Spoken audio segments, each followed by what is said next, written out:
स्वागत कहना and congratulation for the new show बहुत जल्द आने जा रहा है। तो स्टार्ट करेंगे अमित सर और सविता मैम, क्या कुछ कहना चाहेंगे आप ऑडियंस को? सबसे पहले बहुत बहुत धन्यवाद।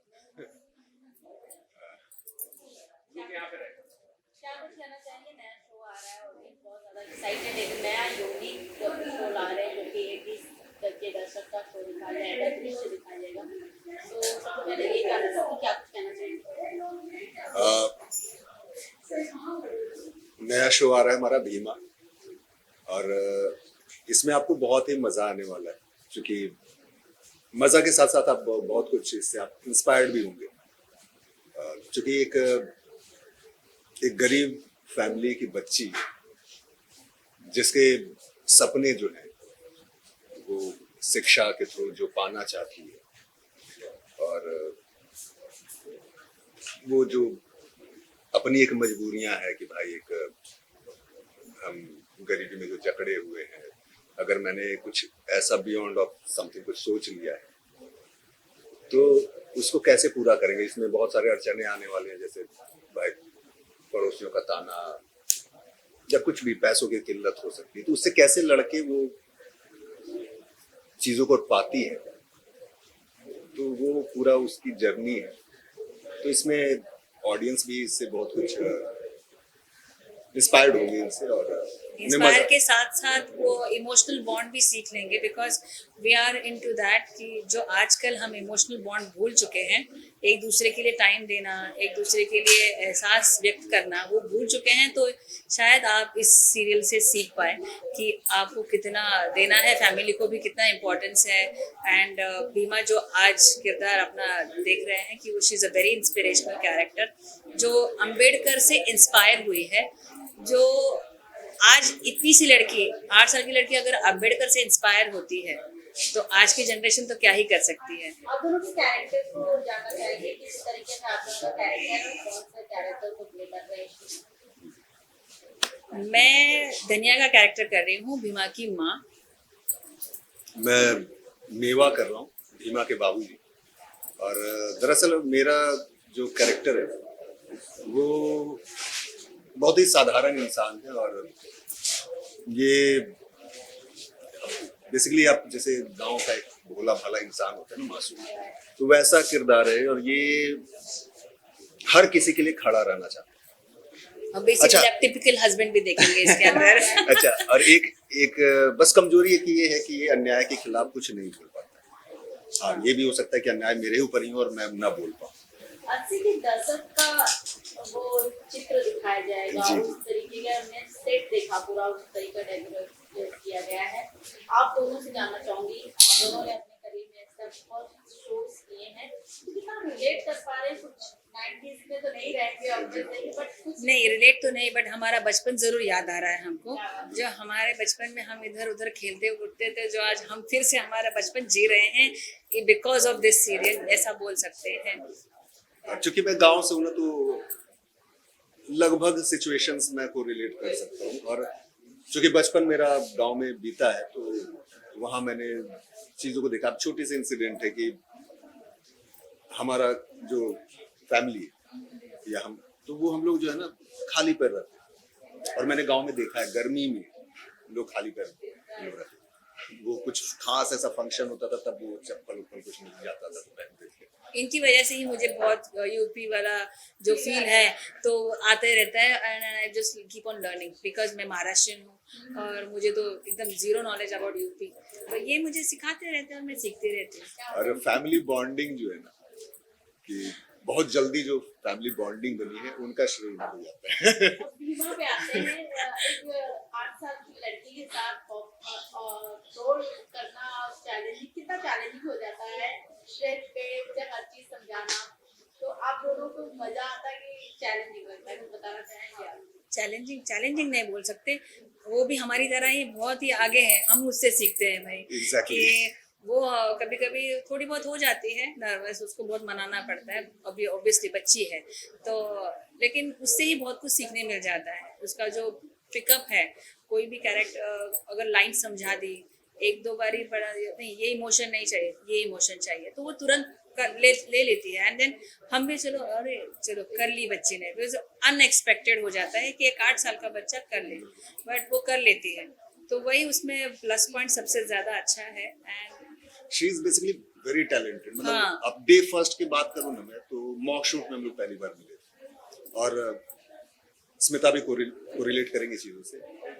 एक छोटा सा सीक्वेंस है जिसमें मैं उसे डांटता हूँ और वो बड़े प्यार से मतलब बाबूजी बोलकर आती है और पीछे कंधे पर, वो बहुत इमोशनल हुआ था, मैं रियल वाला रो पड़ी थी, मतलब बहुत इमोशनल कर देती है बच्ची।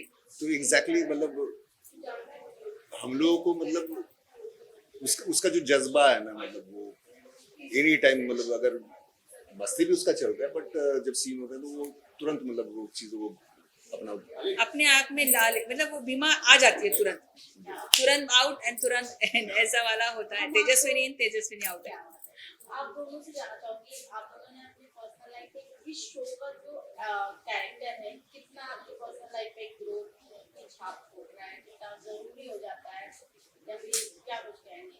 अगर ऐसे कैरेक्टर प्ले करने को मिले तो आपकी आगे की कैरेक्टर में काफी ज्यादा इम्प्रूवमेंट हो जाती है। जर्नी स्टार्ट याद आती है, स्ट्रगल याद आती है, क्या कुछ बताना चाहेंगे? बिल्कुल। तो बेसिकली ये जो कैरेक्टर मेरा है, जैसा मेरा कैरेक्टर बेसिकली जो है ना, उससे मैं बहुत हद तक कोरिलेट करता हूँ कि बहुत हद तक मेरा कैरेक्टर जो है मेरे जैसा है। और हाँ, उसमें जैसे ये बंदा जो है कि मतलब बहुत ही मतलब विनम्र है, ये सब जो ये सारी विनम्र, शांत, शांत। Very sophisticated man, he is that. And धनिया भी कैसे एकदम, मैं थोड़ी सी रिबेलियस हूँ, तो धनिया भी वैसी ही है कि वो हमेशा अपने बच्ची के साइड में रहती है, पति तक को मजबूर कर देती है कि भाई तुम अपनी बेटी की बात सुनो, हमारी बेटी है, तुम हमारी बेटी की बात सुनो, वो क्या चाहती है, उसके सपने हैं, तो हम दोनों मिलकर उसके सपनों को आगे बढ़ाते हैं। ये हमेशा रहा है धनिया का। तो एक माँ जो टिपिकली आजकल की माएँ भी वही करती हैं, तो बस ये है वो अशिक्षित है, और जो उसके ज़िंदगी में हम दोनों ने अपनी ज़िंदगी में कुछ नहीं कर पाए, तो वो अपने बच्ची को उसके ज़रिए देना चाहते हैं। बस वही है इस आपको ये सीरियल में देखने मिलेगा। और इससे इस तरीके का छाप छोड़ने वाली है समाज में पूरी अपकमिंग बहुत ऐसे शो रनिंग में है, बट दिमाग वायरल करना चाहूंगी, क्या कुछ दिमाग से लोग सीख सके और कुछ बताना चाहें आप? जैसे जैसे मैंने शुरुआत में बताया ना कि ये एक जकड़न तोड़कर वो आगे बढ़ना चाह रही है, जिसमें वो कई बार गिरी होगी, कई बार उठेगी, और वो बियॉन्ड समथिंग कुछ सोच रही है जो ये बाहर की चीज है, उसके लिमिट से बाहर की चीज है। तो वो इसमें जो सिचुएशंस, जो मोमेंट आएंगे, वो हर एक ऑडियंस को आई थिंक इंस्पायर करेंगे। वही मैं बोल रही हूँ ना कि लाइक एक छोटी सी बच्ची अगर अम्बेडकर से इंस्पायर हो रही है, तो आज की तो एआई जनरेशन है where you are getting so many facilities, तो आप क्या बदलाव ला सकते हैं कि ये जनरेशन क्या बदलाव ला सकती है अगर ये सीरियल देख के अगर वो इंस्पायर होते हैं बच्ची को लेकर। बस कोशिश तो यही है कि आप अपनी पूरी फैमिली के साथ ये बच्चों को दिखाएं, जैसे आप कार्टून्स दिखाते हैं तो ये सीरियल भी दिखाएं, ताकि वो इंस्पायर हो और आगे अपनी जिंदगी में पढ़ाई का महत्व जाने और आगे बढ़े। लास्टली क्या कहना चाहेंगे ऑडियंस? यही मैंने कह दिया कि 6 अगस्त से एनटीवी पर हमारा शो आ रहा है, भीमा, अंधकार से अधिकार तक, अधिकार 8:30 बजे। Thank you. Thank you. Thank you. Please please आप लोग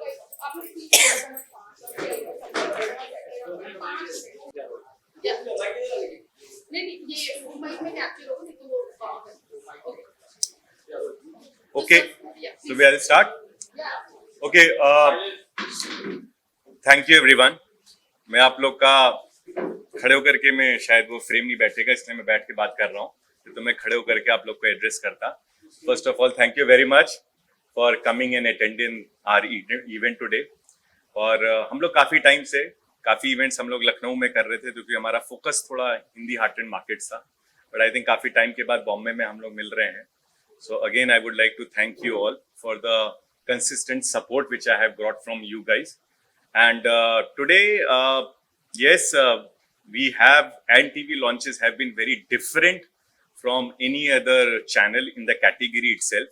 एंड आई एम श्योर कि जैसे आप लोग को उम्मीद है, हमारी ऑडियंस भी हमसे वो उम्मीद रखती है कि जब एन टीवी कोई शो लेकर के आएगा तो वो सबसे अलग होगा।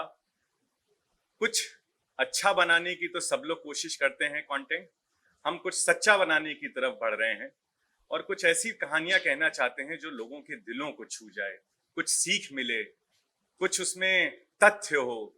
सिर्फ कहानियां एंटरटेनमेंट के लिए तो हमें कहनी ही है, पर अगर उसके साथ साथ अगर हम दर्शकों का मन छू सकें और अगर उनके जैसे घर में अगर कुछ ऐसी कहानियां जो कह सकें जिनसे बच्चों को सीख मिले और बड़े भी ये कह सकें कि हाँ देखो ये भी चीजें होती थी।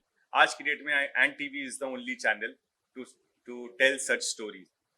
बाबा साहब अम्बेडकर के का जो हमें ऑडियंस ने रिस्पॉन्स और जो प्यार दिया है, 4 साल तक हम लोग ने वो शो चलाया और हमें लगा कि अब शायद एक ब्रेक लेने के बाद होता है टीवी चैनल्स में, हम लोग सीजन 2 काफी लेकर के आते हैं, हमें लगा अब एक पड़ाव तक हम लोग पहुंच गए थे उस कहानी को लेकर के, तो इसके लिए हमने उस पर सोचा कि अब उसको रोक करके कुछ नया, एक और उसी तरीके की कुछ कहानी कही जाए जो उस टाइम में जो कही गई थी, जो चैलेंजेस थे और जो 1980s के जो चैलेंजेस होंगे वो कैसे होंगे।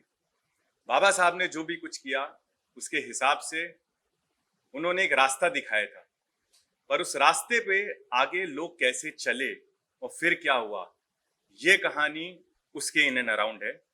मैं कहानी के बारे में रिक्वेस्ट करूंगा राज जी और शांति जी से कि वो लोग बताएं। मतलब मैं सिर्फ चैनल चलाता हूं, बाकी तो आप लोग का है, तो आप लोग प्लीज। सो राज जी हैं एंड शांति जी हैं, I would request them to please take the conversation forward. धन्यवाद विष्णु जी, और आप लोगों का बहुत बहुत धन्यवाद कि आप लोग यहाँ तक आए।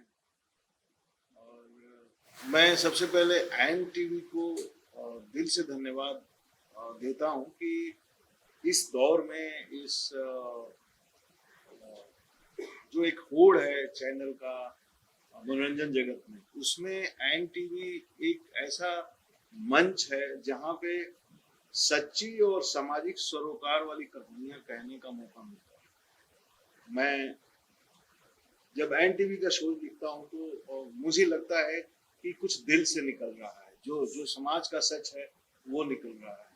और मनोरंजन उद्देश्य है, लेकिन एक ऐसा मनोरंजन जिससे लोग जुड़ सकें, जिससे उनका दर्द, उनके सुख दुख में हम शामिल हो सके अपनी कहानियों के माध्यम से। और इसका सबसे बड़ा उदाहरण हमारे पास है। हम लोग डॉक्टर भीमराव अंबेडकर की बायोग्राफी पे लगभग 4-5 साल तक काम करते रहे और पब्लिक को बहुत पसंद आया।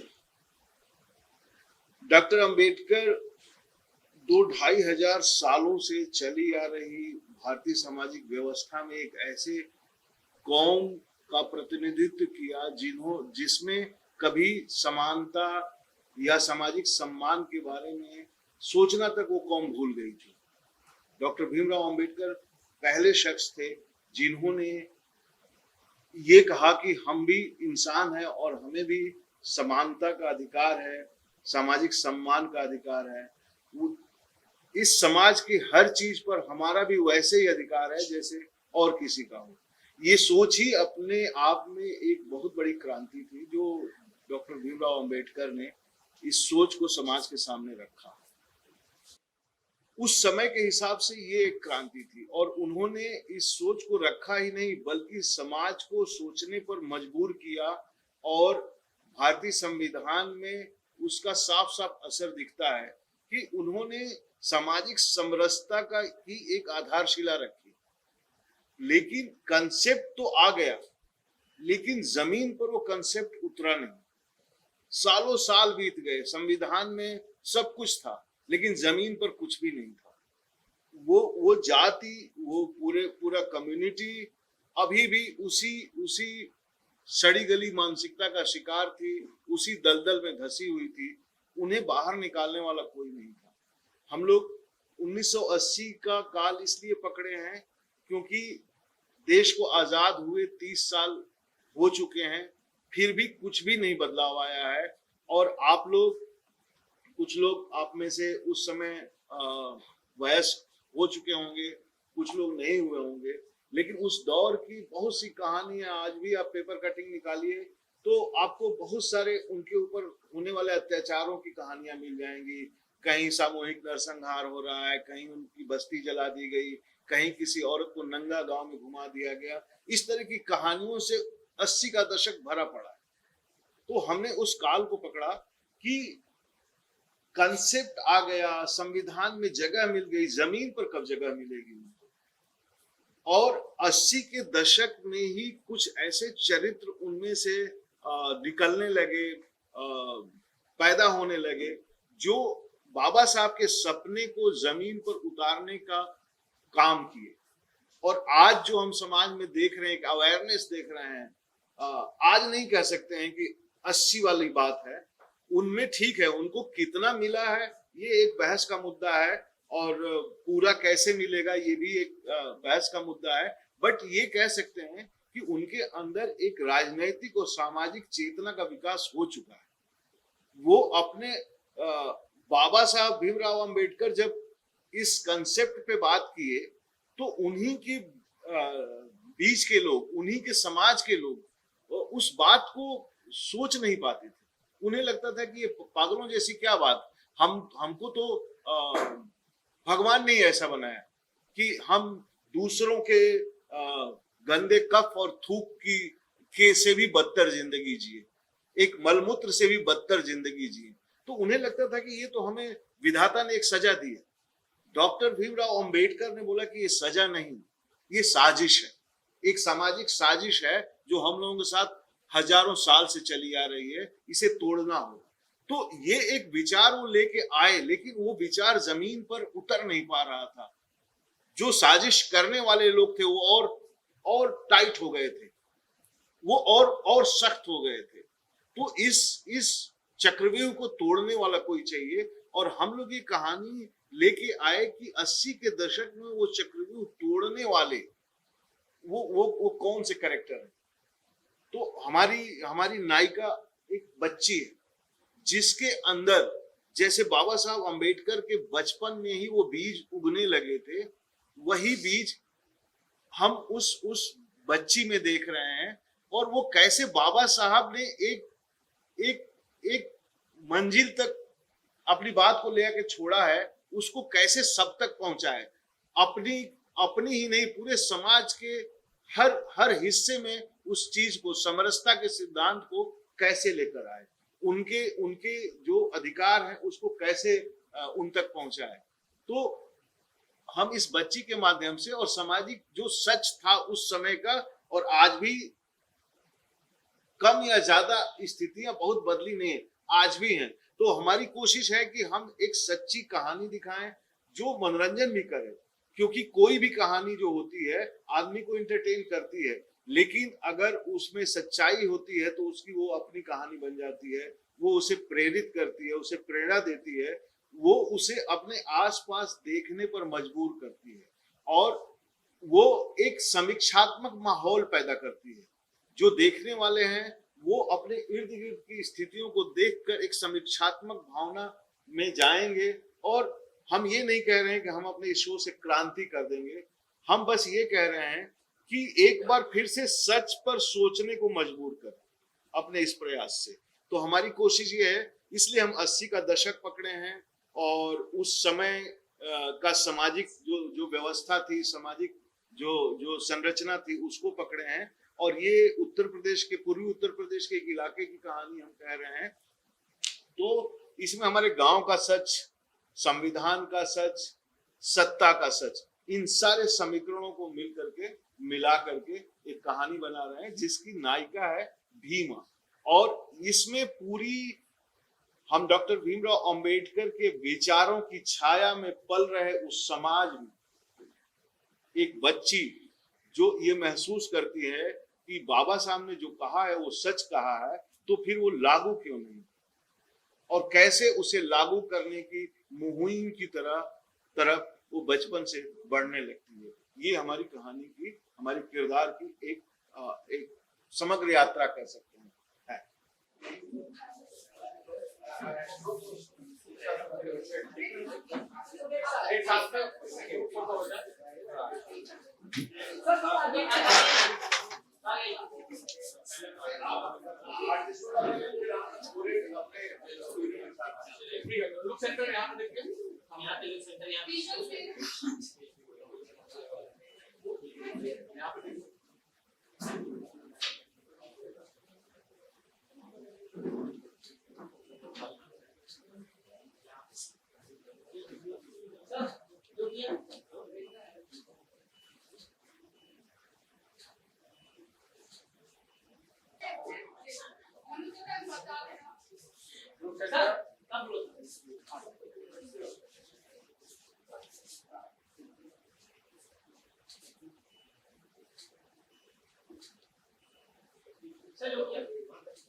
तेजस्विनी कैसे हैं आप? तो कैसा कितना मजा आया भीमा का किरदार करते हुए? मेरे को भीमा का किरदार करते हुए बहुत अच्छा आया। बहुत अच्छा लगता है भीमा का किरदार करते हुए। अच्छा, प्रोमो शूट जब आपने पहला किया तो कैसा, कितनी नर्वसनेस थी और कैसा लग रहा था आपको कि कर पाओगी कि नहीं, और फिर किसने आपको मोटिवेट किया, सिखाए लाइंस? मैं नर्वस थी, खुश थी। अब मैं बताऊं कि मैं नर्वस थी या खुश थी, मैं दोनों चीज़ थी। अच्छा, पहले तो मैं फर्स्ट टाइम आई थी तो नर्वस थी, बहुत ज़्यादा नर्वस थी कि मैं कैसे करूँगी अगर कुछ गलत बोल दिया तो डांट पड़ेगी, फिर ये होएगा वो होएगा। फिर मतलब एक दिन वो किया, मैंने बुआ से बात की तो उन्होंने बोला नर्वस होने का नहीं, एकदम खुल के जीने का। तो मेरा हो गया, ठीक है, हो गया। अच्छा। जो आपकी माँ बाबूजी है, हाँ। उनके साथ कितना मजा आया शूट करते, और उन्होंने आपको कितना कुछ सिखाया, और कैसे उनके साथ आपकी बॉन्डिंग? उनके साथ मुझे करते हुए बहुत मजा आया उनके साथ, और मेरी बॉन्डिंग बहुत ज़्यादा है और मुझे बहुत अच्छा लगता है उनके साथ काम करते हुए। अच्छा भीमा, स्कूल भी है आपकी, स्कूल भी जाते हो आप, या कैसे फिर स्टडीज और शूट कैसे आप मैनेज करते हो? मेरी ऑनलाइन क्लासेस चलती है तो हम रात को कर लेते हैं ऑनलाइन क्लासेस। तो सेट पे आपके साथ पूरा दिन कौन होता है? मम्मी डैडी तो नहीं है आपके तो? दादी रहती है। तो पूरा दिन दादी आपका ख्याल रखती है? हाँ, पूरे दिन। अच्छा भीमा, अगर कभी आपको ऐसा लगा हो कि मुझे लाइन याद नहीं हो रही है, तो फिर किसी ने आपकी कोई मदद की हो, या कभी किसी ने आपको इजी वे में बता दिया कि इस तरह से आप लाइन याद कर लीजिए, तो ऐसा कभी कुछ हुआ? हाँ, मेरे फूफा जी बताते थे मुझे। पहले एक ऑडिशन आया था जो 2-2 पेज के ऑडिशन थे, तो फूफा जी ने मेरे को पढ़ के बताया पहले ऐसे करना है। तो मैंने एक बार पढ़ा तो मुझे थोड़ा सा वैसा लगा, तो मेरा शब्द नहीं निकल रहा था। तो बुआ ने मुझे पूरे पेज पे लिख के दिया, ये है ये है ये है। तो मैंने बोला ना, उसको पढ़ा ना, तो मेरे को अच्छे साल ने बोला अब स्क्रिप्ट क्या आराम से रहेगी, स्क्रिप्ट जो है वो अच्छे से रहेगी। तो भीमा की लाइन भी आप इस तरह से याद करते हैं? भीमा की जो लाइन है, हाँ, ऐसी लाइन आप याद करते हैं, या कुछ और अलग वे है आपका? दादी हाँ। ने कुछ अलग सिखाया है ऐसे? नहीं, जैसे मुझे पहले जैसे ना मुझे वो नहीं आता था कि ये शब्द कैसे बोलूं, और मैं पूछती थी मुझे बता दो, बोलते कोई नहीं बताएगा, ये खुद पढ़ेगी। मैं पढ़ी तब आ गया। मैंने बोला बुआ प्लीज सिखा दो, मुझे नहीं आ रहा है। तो बुआ ने ना मुझे ऐसे छोटे छोटे शब्द होते हैं ना, क्योंकि ए उ आ ओ, तो वैसे वैसे हुआ तो मैंने बोल दिया।